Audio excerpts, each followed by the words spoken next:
Ah, Seigneur Jésus. Comment bien vivre? Matthieu 26, 36b. J'étais malade et vous m'avez visité. En préambule à cette méditation, nous ne nous permettrons pas de penser à la place du malade. Nous ne nous permettrons pas de jauger ou d'estimer la douleur du malade. Cette méditation n'est en rien une formation, mais se veut être une réflexion pour mieux comprendre et vivre spirituellement les situations dans lesquelles nous sommes amenés à côtoyer les personnes malades.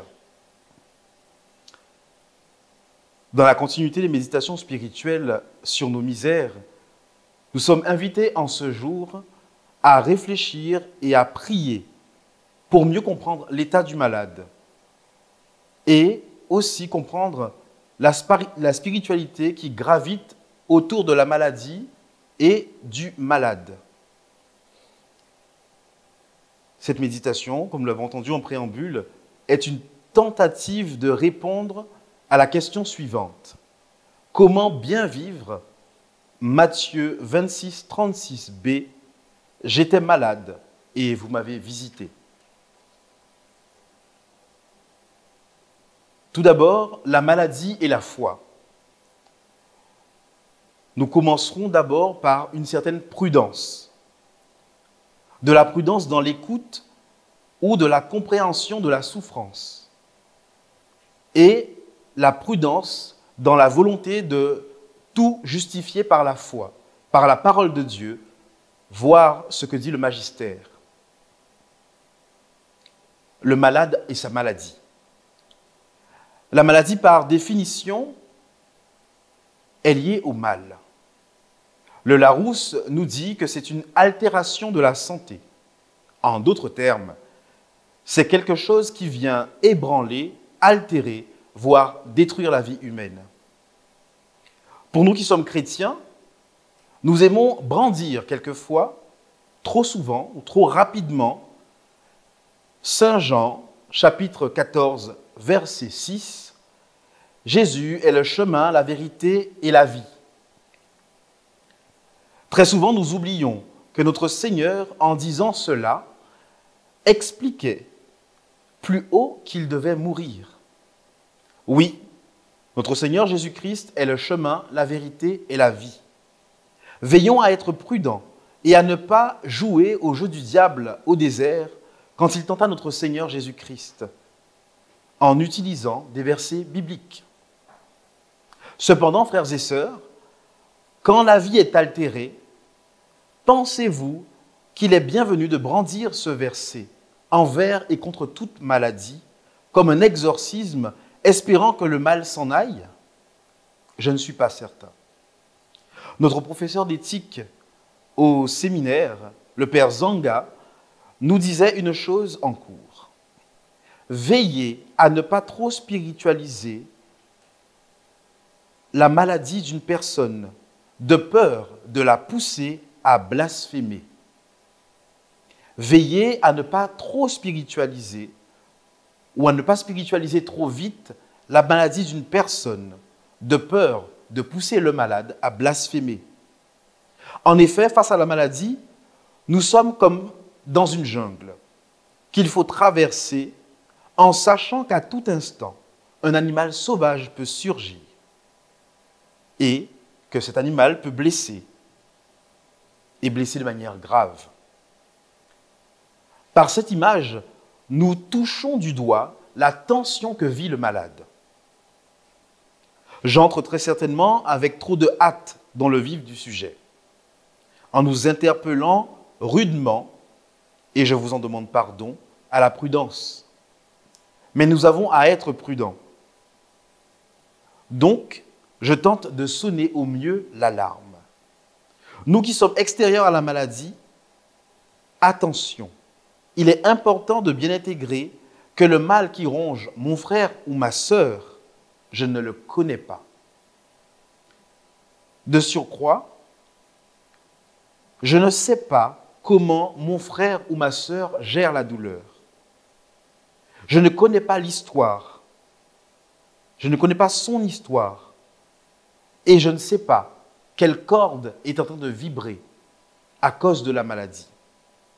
La maladie provoque ou réveille des blessures psychologiques. Et c'est la raison pour laquelle on a un changement de personnalité auprès du malade.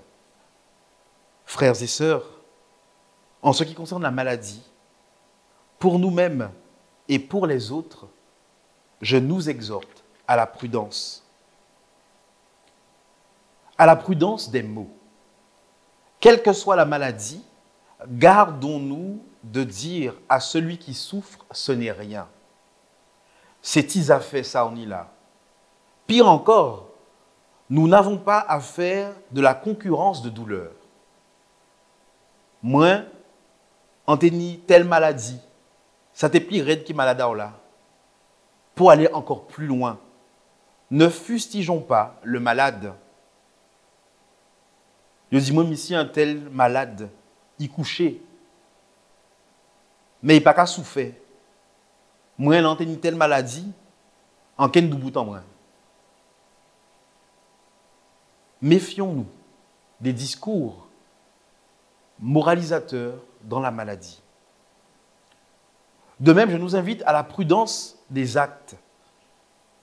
Il en va de la responsabilité de chacun de réagir au mieux face au malade afin de lui donner une occasion de grandir, d'entrer dans la paix et de guérir.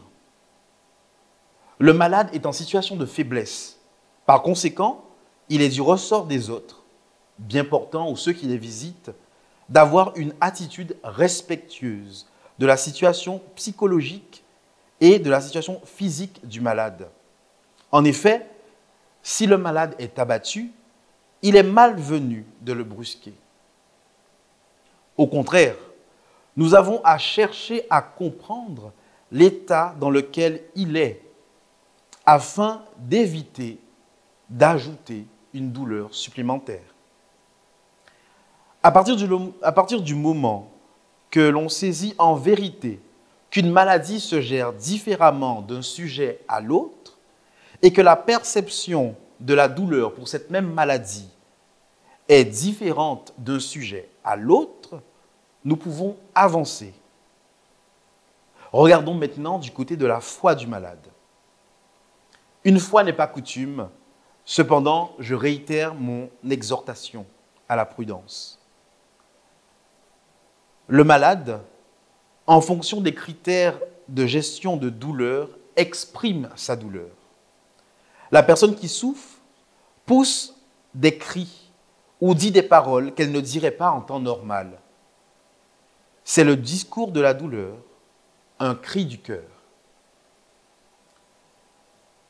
Le psaume 22, « Mon Dieu, pourquoi m'as-tu abandonné ?»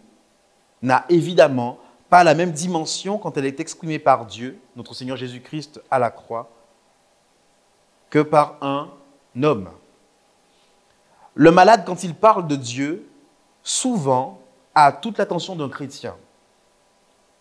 Et quelquefois, de trop. Nous le félicitons. Cependant, là aussi, je nous invite à la prudence et à bien comprendre ce qui est exprimé.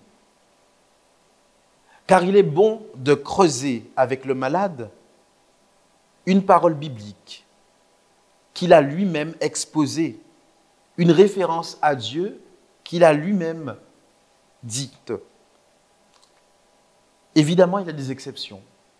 Un malade qui échange, évidemment, au moment d'un partage spirituel, cela est normal de l'encourager et de l'aider à avancer. Mais un malade qui parle de Dieu, qui dit sa souffrance, doit être entendu dans sa réalité. Le malade exprime ce qu'il a dans le cœur. Et il veut justement nous aider à entrer dans cette douleur pour aller le chercher et le sortir de sa douleur.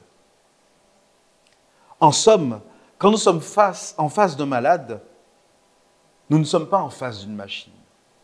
Car ce frère ou cette sœur malade exprime quelquefois sa douleur avec des mots qui nous pousseraient à croire que la foi a été abandonnée. C'est à nous de comprendre ou plutôt d'essayer de comprendre ce qui est exprimé, pour justement être la voix de ce malade auprès de Dieu, le confier à sa lumière et à son amour. Maintenant que nous avons compris l'importance de la prudence face aux paroles du malade, la prudence dans nos manières de réagir et de nous exprimer, comment assurer une présence chrétienne dans cette misère qu'est la maladie? Comment spiritualiser sa maladie? Comment faire partie de ce monastère invisible? Dans l'Église, il y a ce que nous connaissons, le service évangélique des malades. Ce service évangélique des malades est mêlé d'écoute et de secret. Pour ceux qui souhaitent exercer ce beau ministère, il est important d'affiner son écoute. Mais comment bien écouter? Dois-je dévoiler ce qui m'a été confié? Comment rendre compte du temps passé avec le malade? Dans l'écoute, il y a deux dimensions, la dimension active et la dimension passive. Nous allons commencer par traiter la dimension passive, qui est souvent négligée. Écouter passivement quelqu'un, c'est simplement l'écouter. Ou plutôt, recevoir ce qu'il dit comme un trésor. Se laisser interpeller par ce qu'il dit, sans le juger, sans exprimer notre accord par un hochement de la tête.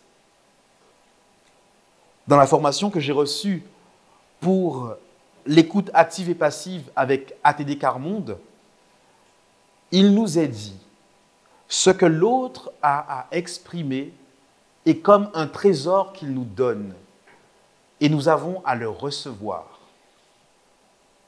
A contrario, l'écoute active est dans l'argumentation et l'échange. Cependant, il y a un piège à éviter. Quand on écoute activement quelqu'un, on peut vite se méprendre. Pour éviter cela, il existe un outil argumentaire qui est la reformulation. Quand une personne s'exprime, afin de s'assurer d'avoir compris ce qu'il a voulu dire, il est bon de reformuler pour ne pas tomber dans la fausse interprétation. Par exemple, si votre interlocuteur vous dit « Hier, j'ai acheté des biscuits, du jus et 1 kilo de cerises.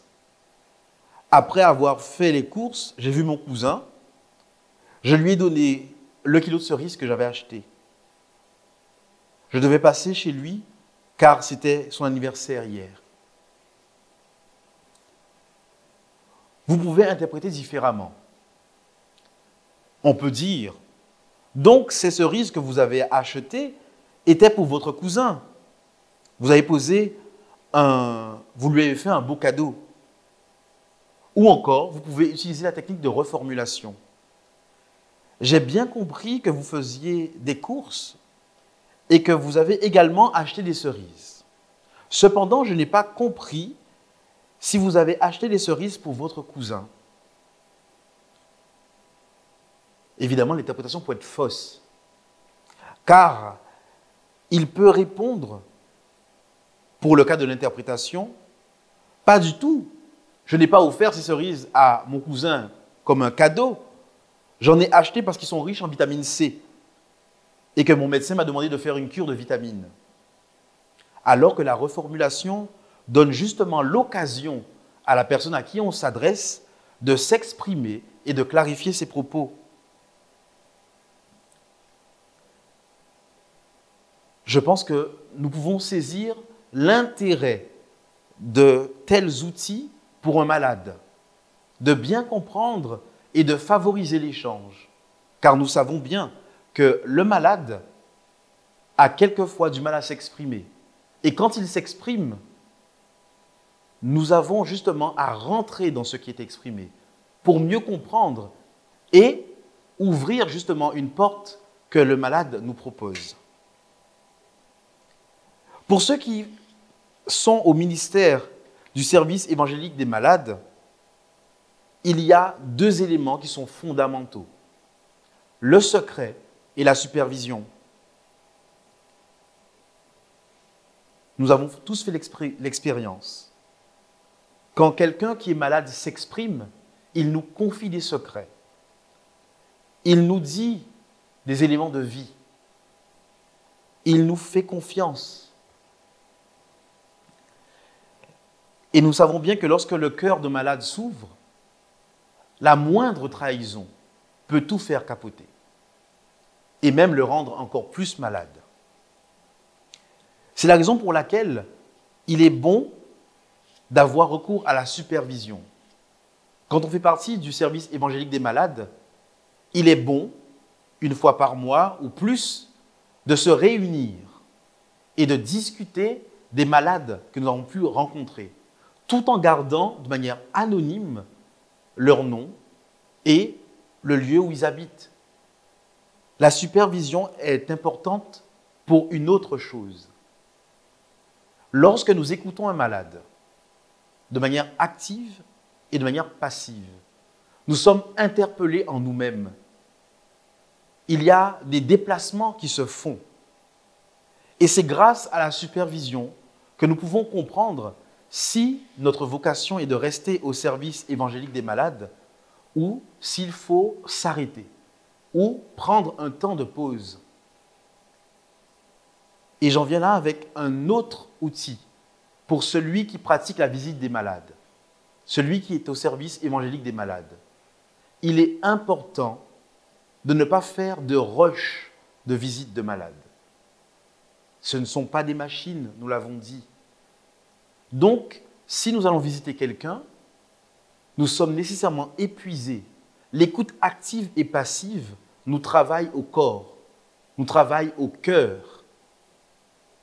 Nous ne pouvons pas visiter 10 malades dans une journée, sous prétexte de donner la communion. Attention à la surcharge d'activité. Frères et sœurs, nous pouvons aimer ce ministère et cependant, il peut ne pas être fait pour nous.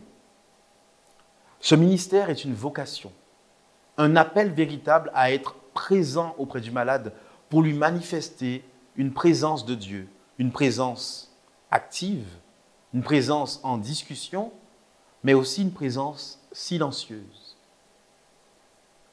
Certains malades n'ont besoin que d'une présence, d'être à leur côté, passer du temps avec eux.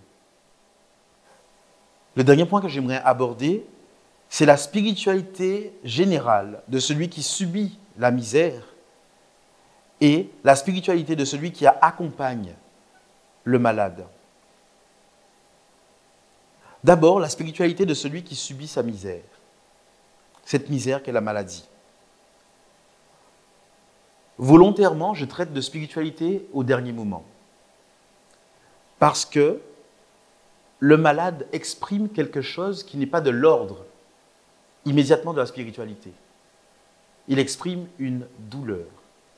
Il exprime un cri que nous avons à entendre, à faire vibrer en nous et par notre foi, à faire vibrer justement notre cœur pour l'amener, justement, l'amener vers Dieu.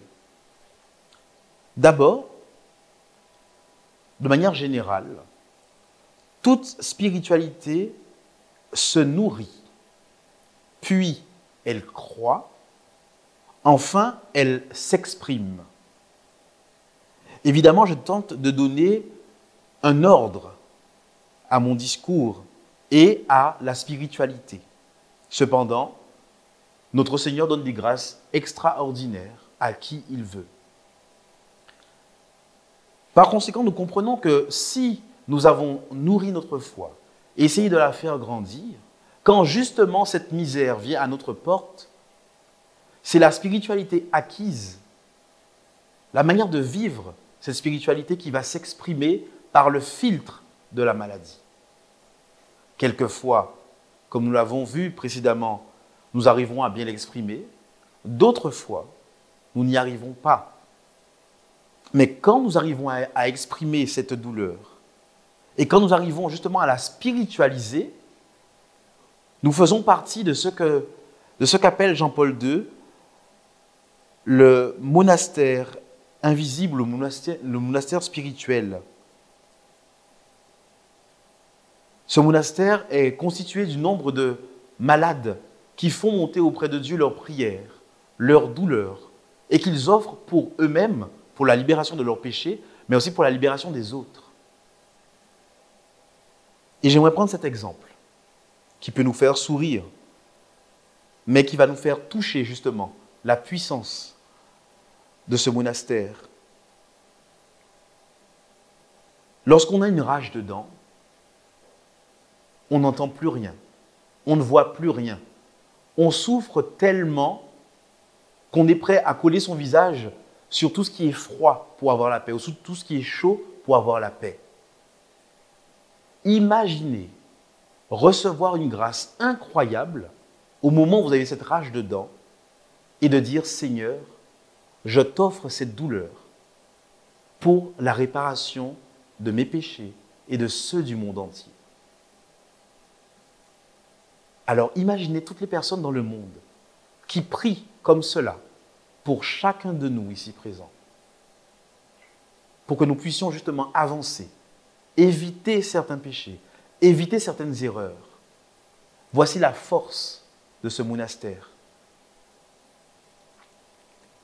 Et si on étire cette image encore plus loin, toutes les personnes qui rendent visite aux malades sont comme, je dis bien comme des oblats, comme ceux qui font partie du tiers ordre et qui aident à renforcer ce monastère. Donc nous le comprenons bien, la spiritualité de ceux qui accompagnent dépasse tout entendement. Visiter un malade, c'est prendre du temps pour Dieu. C'est vivre l'Évangile. Cependant, on vit l'Évangile de manière organisée. On se prépare, on se forme, on écoute et on apprend à s'écouter soi-même.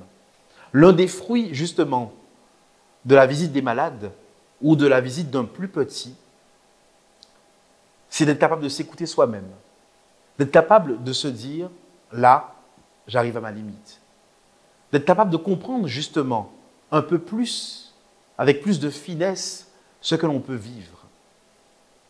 Voici l'un des fruits, l'une des grâces du service évangélique des malades. Pour finir, frères et sœurs, dans toutes les paraboles de guérison, nous voyons que notre Seigneur Jésus-Christ prend le temps.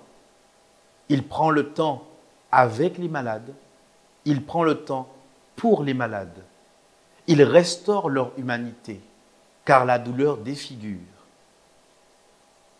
Et ensuite, il réconcilie le malade avec son humanité.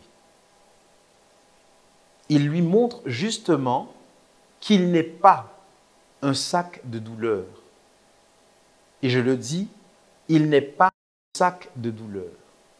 Il est un être humain qui a été frappé, touché par une douleur intense.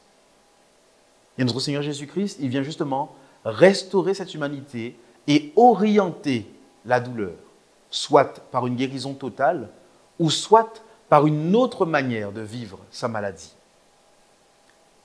Et nous, frères et sœurs, nous sommes invités à vivre cela et à faire cela, comme notre Seigneur Jésus-Christ. Si je visite un malade, je visite avant tout une personne. Je visite avant tout un frère ou une sœur qui est en difficulté.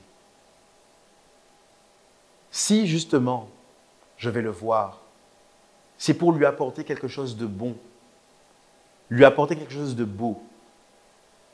Et ce que je vais lui apporter, c'est à moi de jauger sur le moment de la qualité de ce que je vais lui apporter.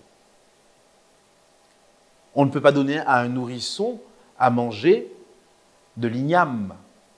Si le malade n'est pas prêt à rentrer en spiritualité, si le malade n'est pas prêt à spiritualiser sa maladie, nous avons à être une présence de Dieu auprès de lui, une présence humaine, chaleureuse, comme nous savons si bien le faire. Frères et sœurs, comment bien vivre? J'étais malade et vous m'avez visité.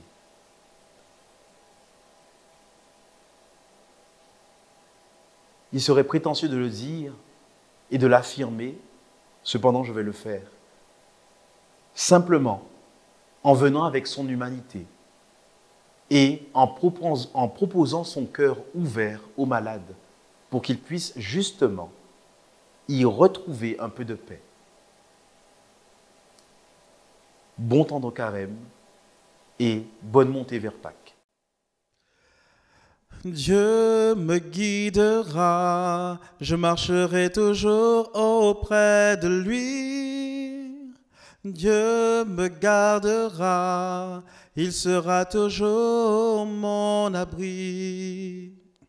Ni la mort, ni la vie, ni présent, ni avenir, rien ne pourra nous séparer